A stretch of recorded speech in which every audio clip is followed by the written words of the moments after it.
नमस्कार दोस्तों, Hindi chess base channel में मैं निखिलेश जैन आप सभी का हार्दिक अभिनंदन करता हूं। दोस्तों, कल लीजेंड्स ऑफ चेस टूर्नामेंट में विश्वनाथन आनंद जी को लगातार तीसरे राउंड में हार का सामना करना पड़ा। बड़ी बात ये रही है इस पूरे टूर्नामेंट में कि आनंद अच्छा चेस खेल रहे हैं। पहले दिन पीटर स्वीडलर से जीत रहे थे, दूसरे दिन कार्लसन के साथ क्या स्थिति थी वो भी आपने देखा। कल क्रैमनिक के साथ भी पहले मुकाबले में विश्वनाथन आनंद जी जीत के बेहद ज़्यादा करीब थे और उसके बाद वो मैच उनसे स्लिप हुआ। जनरली ऐसा होता नहीं है, इसे ही आप कभी कभी खराब लय कहते हैं, जहां पर अच्छी स्थिति होने के बाद भी कभी कभी दुर्भाग्यवश परिणाम आपके हिस्से नहीं आते हैं। इससे पहले कि इस गेम को हम देखें, मैं आपको बता दूं कि व्लादिमीर क्रैमनिक और विश्वनाथन आनंद दुनिया के अपने एरा के अगर पिछले 30 सालों के आसपास जाएं, सबसे दो बेहतरीन खिलाड़ी हैं, विश्व चैंपियन रहे हैं और बहुत ही अच्छे दोस्त हैं। 2013 में जब विश्वनाथन आनंद जी विश्व चैंपियनशिप हार गए थे कार्लसन से, तो उसके बाद वो कैंडिडेट भी नहीं खेलना चाहते थे, लेकिन क्रैमनिक के कहने पर उन्होंने कैंडिडेट खेला और जीता भी। खैर, ये सब बातें जो है वो तो अपनी जगह है, लेकिन जब ये दोनों खिलाड़ी बोर्ड पर ऑन द बोर्ड टकराते हैं तो फिर ये एक प्रतिद्वंदी होते हैं और एक दूसरे को हराने के लिए खेलते हैं। इसकी झलक आपको इस गेम में मिल भी जाएगी। इससे पहले कि हम आगे बढ़े, मैं आपको स्टैटिस्टिक्स दिखा देता हूं। यहाँ पर अभी आपको रैंकिंग दिख रही है, तो इसमें आप देख सकते हैं कि विश्वनाथन आनंद और डिंग लीरेन, ये भी एक सरप्राइजिंग, ये दोनों ऐसे खिलाड़ी हैं जो कि टॉप 4 पे हो सकते थे अभी तक।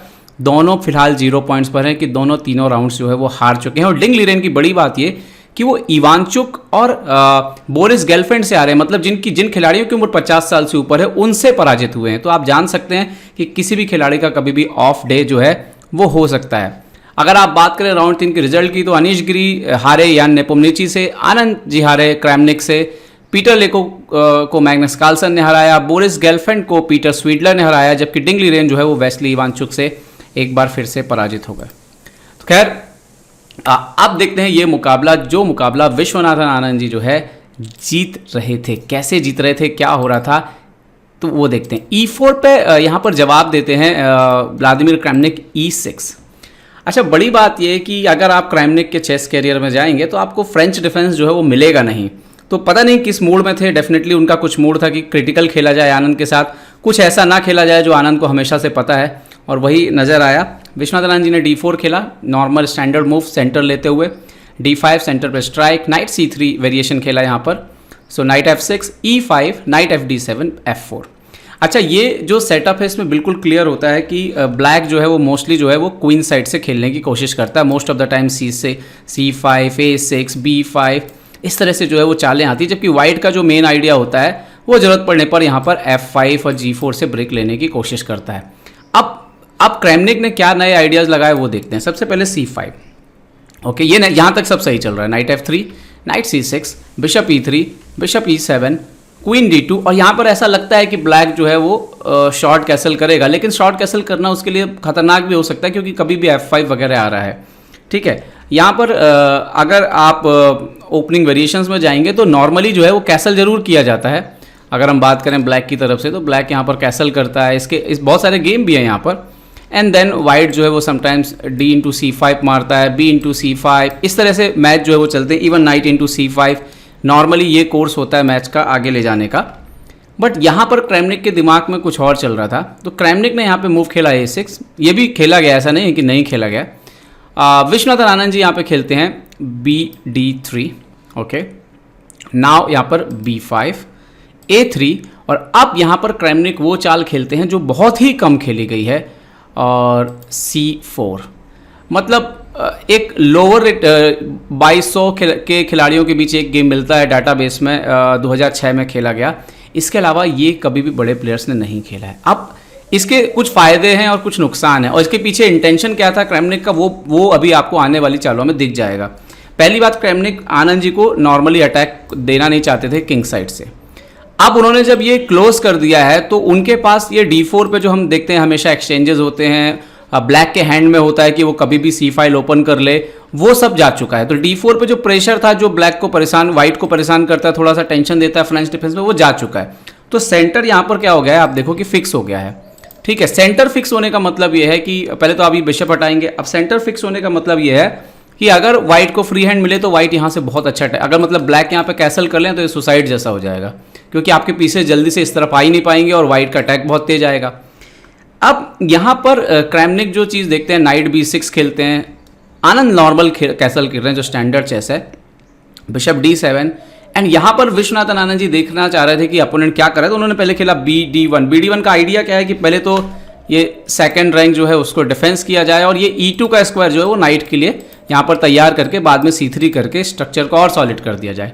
यहाँ पर लेकिन क्रैमनिक के दिमाग में कुछ और चल रहा था। क्रैमनिक ने पहले तो G6 खेला, H3 and then queen C7, bishop F2, then H6। तो देखिए भाई कितना स्लो खेला, अभी इंतजार कर रहे हैं बार बार कि आनंद कहाँ से ओपन कर रहे हैं, क्या कर रहे हैं। विश्वनाथन आनंद जी ने खेला नाइट E2, सो नाउ पहले A5, C3 एंड देन यहाँ पर लॉन्ग कैसल कर लिया। एक्चुअली कई बार ये भी होता है फ्रेंच डिफेंस में, आप देखिए अगर सेंटर क्लोज है आपका और पॉन स्ट्रक्चर सॉलिड है, पीसेस भी आसपास, तो कई बार खिलाड़ी किंग को सेंटर में रख के भी खेल लेते हैं। लेकिन यहाँ पर क्रैमनिक जो है वो लॉन्ग कैसल की तैयारी करके आए थे। अब अगर आप बड़ा ध्यान से देखें, एनालिसिस करें, बोर्ड पे लगाएं, तो आप देखेंगे कि वाइट के पास एकदम से कुछ नहीं है कि वो क्वींस मतलब इस तरफ से वो कुछ ओपन कर पाए बोर्ड को बहुत अच्छे से। अभी वाइट के पीसेस इसके लिए तैयार नहीं है, ठीक है। ब्लैक, अब वाइट को अगर अपना जो उसका नॉर्मल प्लान है उसको कंटिन्यू करना है तो उसको अपने किंग साइड से ही चेस खेलना होगा, ठीक है। अब देखिए आगे गेम कैसे हुआ। यहाँ पर विश्वनाथन आनंद जी ने जो बिशप, हाँ एक चीज़ बताना भूल गया था मैं कि यहाँ पर उनका बिशप जो है विश्वनाथन जी का ये बैड बिशप था। आप देख सकते हो बैड बिशप उसको बोलते हैं जब आपके पॉन सेंटर पे उसी कलर पे फिक्स हो जिस कलर पे बिशप हो। ये बिशप थोड़ा सा यूजली खराब होता है। तो आनंद जी चुपचाप अभी आइडियल चेस खेल रहे थे और उसको उन्होंने यहाँ पर एक्सचेंज करने के लिए सामने रख दिया। Okay, exchange, king B7 and then यहाँ पर नाइट F3। ओके, एंड अब यहाँ पर क्रैमनिक का एक और प्लान सामने आता है। क्रैमनिक खेलते हैं रुक A8, okay, bishop C2, queen D8, now G4। तो अब यहाँ पर विश्वनाथन जी जो है वो तैयार थे F5 के लिए। उनको लगा कि अब जो करना है ओपन तो करेंगे ही, हटना है यहाँ पे किंग हट जाएंगे H1 पे। क्वीन E7, नाइट G3, अभी F5 की पूरी तैयारी आप देख सकते हो। एंड यहाँ पर क्रैमनिक टाइमली खेलते हैं B4। अब ये B4 से हुआ ये कि ये B फाइल ओपन होने जा रहा है। देखिए किंग वहाँ पे है हालांकि, लेकिन फिर भी देखिए अभी आगे क्या होने जा रहा है। A into B4, A into B4, और यहाँ पर शायद जैसे किंग G2 वगैरह अगर आप खेलते हैं यहाँ पर तो क्या होता, B3 रुक A8 और ये टेक और बिशप B1, तो ये भी पॉसिबिलिटी थी। पर विश्वनाथ जी ने यहाँ पर रुक into A8 एक्सचेंज किया एंड देन F5 पुश किया। तो बट अगर आप ध्यान से देखोगे तो अभी B2 के आसपास थोड़ी सी वीकनेस दिख रही है। तो यहाँ पर इमीडिएटली पहले तो take take and then Kramnik खेलते हैं रुक A2। विश्वनाथन आनंद जी ने डिफेंड किया, queen C1, now BC3 and now queen A3। अब ये वो पोजीशन आ गई जहां से थोड़ा सा अगर आप देखोगे तो ब्लैक की वापसी हो गई है। क्यों? किंग है यहाँ पे जरूर ओपन फाइल में, लेकिन वाइट के पीसेस रेडी नहीं है इसका एडवांटेज लेने के लिए, ठीक है। अब यहाँ पर क्लियर वीकनेस दिख रही है आपको क्वीन किंग साइड पर, ये यहाँ पर वीकनेस दिख रही है, लेकिन यहाँ पर एक्सप्लॉइट कैसे करेंगे आप, क्योंकि है ना। तो अभी C3 का पॉन भी टेंशन में है आपकी, क्योंकि अगर C3 मरा बाद में देखिएगा कि इसका कितना फर्क पड़ा। ये पॉन जो है वो क्रूशल हो जाएगा, क्वीनिंग के लिए काफ़ी करीब है। ओके, यहाँ पर बिशप B1 खेला विश्वनाथन आनंद जी ने एक्सचेंज करने के लिए क्वीन। यहाँ पर कहते हैं एनालिसिस में कि रुक B2 ज़्यादा बेटर होता क्रैमनिक जी के लिए, लेकिन क्रैमनिक ने क्या किया है, क्रैमनिक ने यहाँ पे क्वीन एक्सचेंज कर दिया, रुक C1, रुक B2 एंड यहाँ पर विश्वनाथन आनंद जी खेलते हैं जब F6। तो जब उन्होंने F6 खेला ना तो मैं भी थे और जो कमेंटेटर और जो अलग अलग जगह भी कर रहे थे, वो सबका कहना था कि ये पता नहीं कैसी चाल है, लेकिन इसके अंदर विश्वनाथन आनंद जी का कुछ ज़बरदस्त प्ले छुपा हुआ था, आउटस्टैंडिंग प्ले छुपा हुआ था, जो आपको दिखेगा कि इतना ब्रिलियंट खेलने के बाद भी वो मैच हारे हैं, इसीलिए वो रिकवर नहीं कर पाए पूरे आगे के राउंड्स में। देखिए नाइट A4, जैसे नाइट A4 खेले तो अभी लगा कि अभी अटैक कैसे करेगा, वाइट G5 का स्क्वायर भी जो है वो ब्लैक के पास है। यहाँ पर विश्वनाथन आनंद जी ने खेला बिशप H7। वो इंतजार कर रहे थे क्रैमनिक की एक चाल का। जैसे ही उन्होंने नाइट हटाया नाइट A5 पे, क्या आप चाल ढूंढ सकते हैं विश्वनाथन आनंद जी की तरफ से? उन्होंने खेला बिशप G6, और ये तो बहुत ही, अब आप देखिए कि आप मार तो सकते नहीं, ये पॉन ही नहीं रुकेगा, क्वीनिंग ही नहीं रुकेगी। ओके, तो अब आइडिया क्या है कि अगर आपको बचाना है भाई, तो बिशप G6 पे अगर आपको ये बचाना है तो आपको बिशप पीछे लाना पड़ेगा। तो पहले तो यहाँ पे क्रैमनिक जी ने खेला नाइट B3, नाउ रुक E1 एंड देन यहाँ पर क्रैमनिक खेलते हैं बिशप E8। क्या विश्वनाथन आनंद जी की आप दूसरी भी ब्रिलियंट मूव निकाल सकते हैं? ओके, नाइट F5, और ये जो रुक E1 पे आया ना उसके पीछे भी यही थ्योरी थी। यहाँ पे नाइट F5, अब देखिए नाइट D6 चेक आ रहा है, और दूसरी बात ये आप मार नहीं सकते हैं। यहाँ पे भी आप देखिए पॉन पुश हो रहा है, यहाँ पे भी आप मार नहीं सकते हैं। Even I will take this, और उसके बाद ये पॉन क्वीनिंग हो रहा है। तो ऐसी सिचुएशन जब यहाँ पे बनी तो नाइट F5 खेला विश्वनाथ जी, तो दूसरा ब्रिलियंट मूव था ये बोर्ड पे, पहले BG6 पे नाइट F5। ओके, तो अपोनेंट ने क्या किया, यहाँ पे F into G6 मार दिया। जबकि ये गलत चाल थी। क्यों गलत चाल थी? देखिए, knight D6 check, king C7 and knight E8 check. और अब ये पोजीशन आने के बाद जैसे king D7, night D6, G5 खेला यहाँ पे अपोनेंट ने, तो विश्वनाथन आनंद जी जो है वो फिर से जो है तैयार हो गए और ब्रिलियंट मूव खेलने के लिए। फिर से आप ढूंढ सकते हैं क्या? नाइट F5 फिर से। ये देखिए कि आप तीन ब्रिलियंट मूव उन्होंने बैक टू बैक खेली है, उसके बाद भी क्रैमनिक जो है वो अपनी पॉसिबिलिटीज़ ढूंढ रहे हैं। सडनली कई बार ऐसे में आपका कॉन्फिडेंस चला जाता है जब अपोनेंट लगातार ब्रिलियंट मूव्स खेलता है, तो ये दिखाता है कि क्रैमनिक कितने कूल काम प्लेयर हैं इस मामले में, कि लगातार विश्वनाथन आनंद जी एक से एक ब्रिलियंट मूव खेल रहे थे। और ये देखिए पोजीशन, ओके, तो अपोनेंट ने यहाँ पे अगर देखिए E5 फिर से मारा तो फिर से E6 चेक, किंग E8, और उसके बाद आप देखिए गेम फिर से नहीं बचेगा। पहले देख सकते हो आप क्या स्थिति आ रही है। इवन यहाँ पर आप देखोगे F7 चेक, नाइट G6, तो क्वीन जो है वो रुकेगा नहीं। तो यहाँ पर उन्होंने खेला, उनके अपोनेंट ने खेला किंग E8 क्रैमनिक ने, तो विश्वनाथन आनंद जी ने एक पॉन और ले लिया, नाइट H6। और नाइट H6 का मतलब सिर्फ ये पॉन लेना नहीं है, एक्चुअली नेक्स्ट मूव में नाइट G5 आ रहा है, फिर नाइट D6 आ रहा है, F7, नाइट H7। ये गेम जो है बिल्कुल ख़त्म होने के करीब पहुँच गया था। अब देखिए क्रैमनिक जैसे प्लेयर जो होते हैं वो अंतिम होप भी कैसे बनाए रखते हैं, तो उन्होंने खेला नाइट इंटू C3। देखने में लगता है यार वहाँ तो क्वीन हो रहा है, यहाँ आप क्या कर रहे हो? Night into G5। यहाँ पर क्रैमनिक ने चुपचाप नाइट इंटू D4 भी जो है वो मार लिया, ठीक है। अब वहाँ पे देखिए कि गेम जो है वो एक्चुअली में ख़त्म हो रहा है। F7, किंग E7, एक्चुअली में यहाँ पे अगर जो शॉर्ट विनिंग है वो है रुक F1 वाली चाल। यहाँ पे आप कंट्रोल कर, जैसे मान लीजिए नाइट C2 खेलेंगे तो यहाँ पे गुड मूव है किंग F2, नाइट F4, तो किंग E3। ये एक्चुअली ये जब आपके पास सेकंड्स बचे हो ना, तो इस तरह की चालें ढूंढना भी आसान नहीं है कि जब आपको नाइट चेक दे तो आप उसी एक और डिस्कवर्ड चेक खाने के लिए सामने जाओ। तो ये शॉर्ट विनिंग थी, हो सकती थी।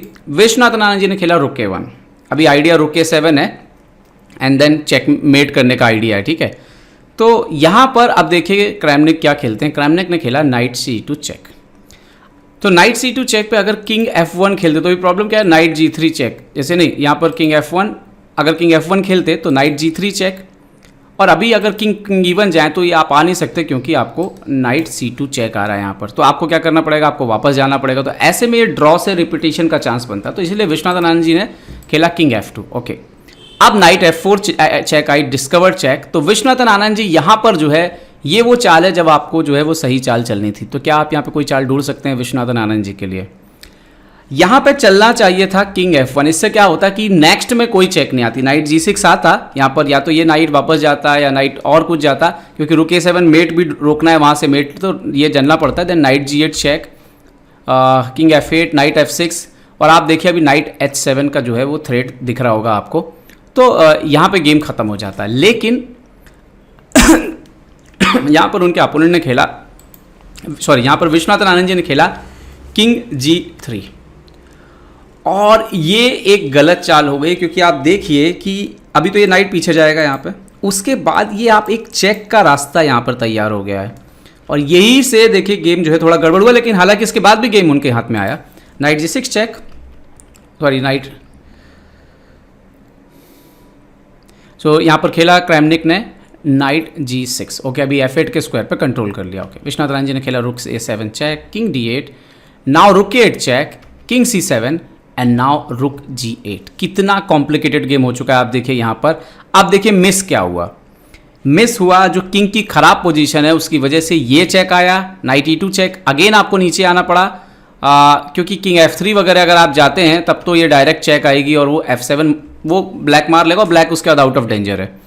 आप मान लीजिए कि किंग आप इधर यहाँ कहीं भी चले भी जाते हैं, मान लीजिए कि यहाँ पे आ जाते हैं, but night into F7, night into F7, यहाँ पर आप देख सकते हो कि जो पोजीशन है इस पोजीशन में ब्लैक हारेगा नहीं, भले एक नाइट डाउन है क्योंकि पॉन सिर्फ एक ही है वाइट के पास, ओके। तो यहाँ पर उन्होंने फिर से किंग F2 खेला एंड देन नाइट E4। तो ये जो नाइट था उसने जाके यहाँ पे सपोर्ट दे दिया। अब ये पॉन आपका अभी क्वीन हो नहीं रहा।